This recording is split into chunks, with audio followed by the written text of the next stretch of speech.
Let's jump into this straight away for the first time in 2022. All of the new things coming for the week starting the 3rd of January 2022. Nightwave Act, there is complete a survival mission reaching at least 30 minutes, and kill or capture an Eidolon Hydralist. That's fairly easy. The Kuva one is great for that. It also gets you a lot of Kuva, and yeah, it's kind of self-explanatory. Normal acts, complete 5 different bounties in the Orb Valis, unlock 3 relics, complete 3 nightmare missions of any type, complete 3 extermination missions, and fully socket 3 Ayatan sculptures. To be fair, the Eidolon, probably the worst of all of these. As for cred offerings, there is the usual Nihil's Orb Elite, 10,000 Kuva, 5 Nyatan extract, the Vauban parts, catalyst, reactor, lots of different alternate helmets. I do like Proteas, but out of all of them that have come, because I've already seen it, and it is by far my favourite helmet in the game, Nova Slipstream. I don't know what it is, that just fits Nova so well, and I do like that. Ignoring the Tenogen stuff, because some of that is amazing, and yeah, that does include other ones. There's just something about that. I think it's because, apart from Frost's, that's probably the one I've used the most. Auras, there is Rifle Scavenger, obviously 150% ammo pickup for rifle, Sprint Boost, plus 15% sprint speed, EMP Aura, minus 15% hit chance against the Corpus. I still preferred that when it was minus shields for the Corpus. And Speed Holster, that just allows you to swap weapons quicker. Skins, the Tonkor Desert Camo skin. Have to remember these are blueprints to build the skins, not the pre-built skins that I noticed somebody complaining about, and well, it says blueprint in the name. Didn't think I would have to point that one out. There is the Wolf Hood blueprint. I like this one.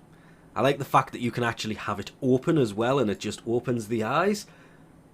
But there is other problems with operator related cosmetics that we're not going to go into at the moment. The Pangolin Sword, this is the blueprint to build the actual Pangolin Sword. Not what I want to click on. Grohl's Thumperfloof. I actually have one of these. I actually picked one up. Yes, finally. And it is just a Thumperfloof, a dirty one. There is the Wolf Beacon. This is the only way to get the Wolf of Saturn 6 to actually spawn, is to have one of these. You can hold many, but you can only use one per mission. I should really pick up some more of these. I'm just saving mine in the hope that they really do bring something really good to this before it ends. Hopefully sooner rather than later. There is the Heat Sword blueprint, the actual Heat Sword, which is in itself quite a fun weapon to play with. Nyx's Singularity for Absorb Augment. Power of 3 Quiver Augment. Oh, that is great. Allowing you to fire 3 and consume 20 more energy. Very useful.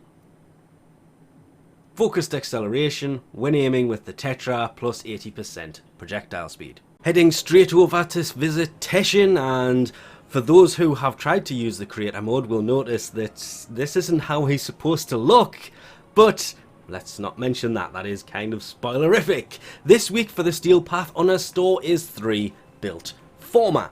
This, we have determined many times in the past, is massively overpriced. It's 35 platinum to buy or 75 steel essence. It's much easier to get a hold of 35 platinum than it is 75 steel essence.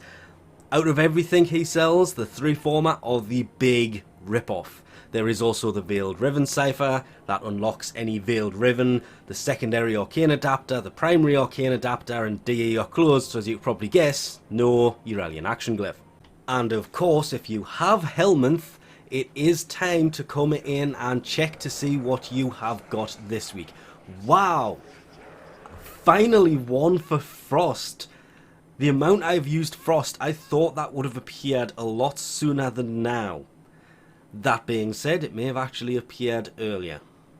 It's Frost I tend to use for all of these anyway, so it doesn't really matter.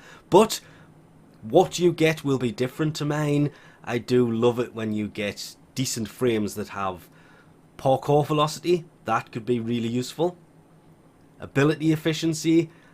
Ability range for Frost, kind of useful, but that armor, oh yes, that's going to be very useful. Not to forget, on Tuesday the 4th of January at 2 PM ET, Valkyria Prime, Siren Prime, Venka Prime, Cernos Prime, Spyra Prime, and the Nikana Prime relics from the Prime Resurgence will be changing over to, come on, Frost Prime, Ember Prime, the Sikaris Prime, the Reaper Prime. I think that's the Reaper Prime. I honestly cannot remember the name of that weapon. I haven't used it in so long. The Latron Prime, and is it the Glaive Prime that Ember brings?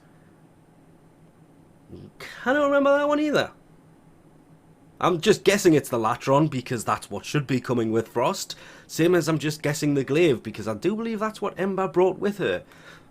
Of course, if you still want Valkyria and Siren and you can't get on before it changes on Tuesday, January the 4th at 2 PM ET, there's no need to panic because the relics for all of these, as well as Frost and everything that Frost will bring, and Ember of course, will return on January the 18th anyway. It's January the 11th, which is next week. I'm looking forward to see how that works because that brings everything from the first week. The first month. And the second month will be returning the following week. But with that, we'll leave this off here. Hopefully they also fix this big grey bar at the bottom because we're not preparing for the new war. The new war came out on the 15th of December. So thanks for watching and I'll catch you next time.